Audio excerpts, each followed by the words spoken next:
Boa noite, mais uma vez reunidos para a nossa meditação. Antes, vamos aquietar nossos corações, serenar nosso espírito, elevar o pensamento ao encontro do pensamento divino, do pensamento cósmico e dizer: Pai que estás em toda parte, esteja conosco, observando nossas angústias, nossas dores, nossos padecimentos e nos envolvendo em sua harmonia, para que possamos aceitar com serenidade os embates que tivermos que enfrentar. Mestre da vida, Jesus, que por aqui esteve e suportou tantas dores, ensina-nos a seguir suas pegadas e dessa forma poderemos levar a vida com mais amorosidade, com mais entendimento, iluminado pela sua palavra, que há 2000 anos acalenta nossos corações. Que assim seja. A meditação desta noite é sobre o ano 2020, que para muitas pessoas representou um ano de sofrimento, de angústia, de dor, de desespero, de muito medo, às vezes até o pânico, levando algumas dessas pessoas a entrar em processo de depressão. Realmente, o ano de 2020 foi um ano atípico, um ano diferenciado e que nos obrigou a uma adaptação, ainda que forçada, a entender os rigores que as dificuldades em função da pandemia trouxe para cada um de nós.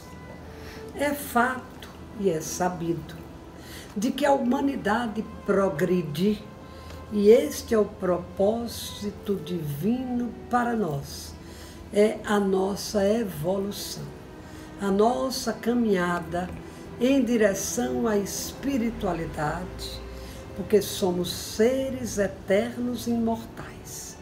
E cada dificuldade vencida, entendida, compreendida, se traduz num processo de melhoria. Desde que o mundo é mundo, que as pestes assolam a humanidade. A Bíblia faz muitas referências às doenças e entendendo que a doença é um castigo divino. Já o Novo Testamento, quando Jesus está a curar uma pessoa, um cego inclusive, alguém lhe pergunta: mestre, ele está doente por questões dele a serem resolvidas ou por questões dos seus pais que o atingiram? E o Espiritismo vem nos explicar que a doença é aviso, que a doença é alerta para que observemos o que precisamos mudar. O que é que precisa ser feito para que, através da doença, nós possamos nos refazer e corrigir os equívocos que se fazem necessários. As pandemias sempre existiram. Lembram vocês? Nós não lembramos que não vivemos essa época, quem sabe até vivemos com outro corpo. Mas a peste que dizimou quase toda Atenas, na época em que o seu dirigente maior, Heráclito, foi dizimado pela peste ateniense, e tantas outras surgiram em derredor do mundo. Teve a peste bubônica, teve a peste negra, a gripe asiática, a gripe espanhola, todas elas destruindo parte da humanidade. E, ao mesmo tempo que havia essa destruição em massa, é sabido que as guerras, as revoluções e as pandemias, as epidemias, elas promovem um salto quântico na humanidade. É sempre depois desses eventos que a humanidade procura se refazer e aprende e progride muito. Quantas vacinas foram surgidas depois das pandemias? Quantas orientações e quantas situações socioeconômicas foram melhorando após as pandemias? Então veja, não é que tem um lado bom, mas tem um lado necessário. Como é que alguém que perdeu o seu ente querido, o seu familiar que está sofrendo, como alguém que perdeu o seu emprego, o mercado de trabalho foi alterado, pode achar que 2020 foi um ano, digamos, bom? É evidente que essas pessoas que passaram por experiências dolorosíssimas, que ainda dentro da sua alma, do seu psiquismo, trouxe estragos tremendos e permanecem. Mas nós sabemos que as leis de Deus, elas são sábias e soberanas. Sabemos, mas não temos ainda a capacidade de assimilar e de aceitar os desígnios divinos. Então nós sofremos, nós nos amarguramos, nós nos perguntamos por que aquele meu amado, aquela minha amada se foi nesta pandemia. Ao invés de perguntarmos para quê, ela sofreu e desencarnou. Já foi dito aqui que Divaldo Franco recebeu informações da espiritualidade, que as pessoas que morreram em mortes coletivas, em mortes individuais pela Covid, estão tendo uma imensa proteção.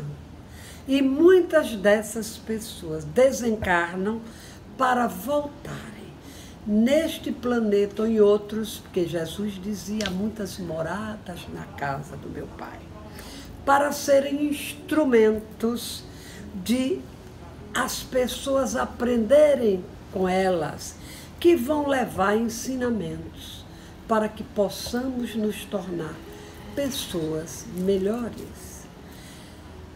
Então, é preciso também agradecer às vicissitudes que vivemos, porque elas são mecanismo para nos ensinar.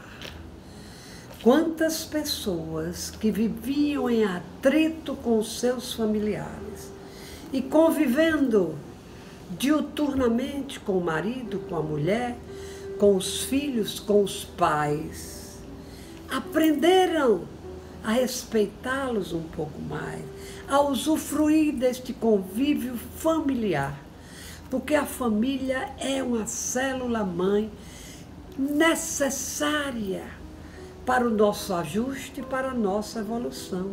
Então veja que oportunidade. E as pessoas que moram sozinhas, como descobriram o valor de uma amizade, a importância de um telefonema, a importância de um zap, WhatsApp, trazendo uma palavra de conforto, de solidariedade. Observem quantas transformações o ano de 2020 trouxe para cada um de nós. E nos investigar a nós próprios. Já dissemos bastas vezes aqui, muitas vezes, o que Santo Agostinho dizia, o que São Juan de la Cruz dizia, da importância de olharmos para nós mesmos e perceber quão imperfeitos ainda estamos na nossa caminhada. Somos ainda tão egoístas, tão orgulhosos, vaidosos, rancorosos. Quantas situações que, aproveitando este período difícil, nós podemos refletir e tentar corrigir todas as nossas falhas, na medida das nossas possibilidades, porque é difícil mudar. Falamos aqui em uma das nossas meditações da importância da mudança. E a pandemia foi um convite a que acessássemos os nossos conflitos íntimos, acessássemos as nossas imperfeições. E nós, a ideia final é atingirmos a perfeição, sermos espíritos puros e evoluídos. Mas tudo é um processo. E este processo vai acontecendo, encarnação após encarnação.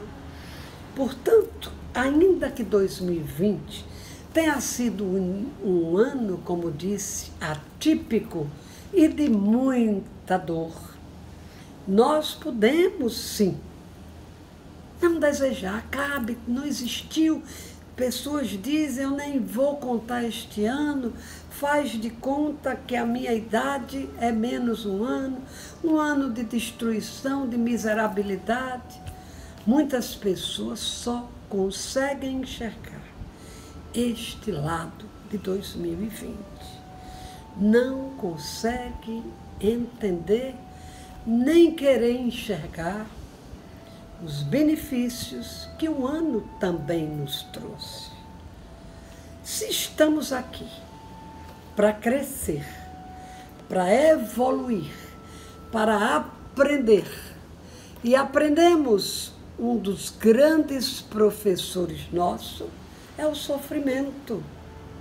Um outro grande professor nosso é a aceitação, é a tolerância, é a paciência, é a compreensão. Tudo isso 2020 trouxe para nós. E se quisermos, vamos agradecer 2020. Vamos agradecer ainda com todos os pseudos prejuízos. E quantas vezes choramos a morte daquele ente querido. E às vezes aquela morte foi melhor. Os antigos diziam, melhor chorar a morte do que a sorte. Ninguém sabe como seria a vida dessas pessoas que foram tragadas pelo Covid. O que é que teria para elas? Será que seria uma vida boa? Porque a gente não sabe o amanhã, daqui a um segundo, daqui a meia hora. Quanto mais o que estaria reservado para nós. Será que era uma coisa bem pior do que desencarnar? Porque desencarnar, já desencarnamos tantas vezes. Quantas e quantas, milhares de vezes já morremos. E sempre lembro que a morte é só uma passagem. É uma mudança de estado consciencial. É uma mudança de dimensão, onde amplificamos a nossa consciência e conseguimos vislumbrar o mundo sem tanto medo, sem tanta tragédia. E quando desencarnarmos, vamos olhar e dizer, meu Deus, quanto tempo perdido, quanta aflição desnecessária, quantos eventos, quantas brigas, quantas paixões, quantos desacertos. Se eu pudesse voltar atrás, seria tão diferente. E aí vem a misericórdia divina. Vem o grande perdão de Deus para nós, que é a oportunidade de reencarnarmos. E reencarnando, podemos corrigir os erros do passado e fazermos uma vida melhor. Portanto, vamos então encerrar agradecidos ao dom da vida, agradecidos às oportunidades felizes ou não, e nos prepararmos cada dia, tentando, nos esforçando para sermos pessoas mais voltadas para o bem, com as mãos mais estendidas, com o coração mais aberto, com o perdão dentro do nosso coração, entendendo que perdoar nos liberta das amarras, da mágoa, dos ressentimentos. E o perdão nos permite amar outra vez. Que tenhamos uma semana cheia e plena de oportunidades e agradeçamos, portanto, o dom da vida. Muita paz a todos. Namastê. Pois é, o ano de 2020 trouxe a grande oportunidade que foi o empenho nas orações. Nunca se viu tantas pessoas unidas em oração. Grupos que fazem isso às 18 horas, outros pela manhã, e a grande maioria das pessoas envoltas neste processo de oração, de conexão com as forças do alto, com o luminoso, pedindo por si própria e pelo próximo. Esta foi uma das vantagens do ano 2020.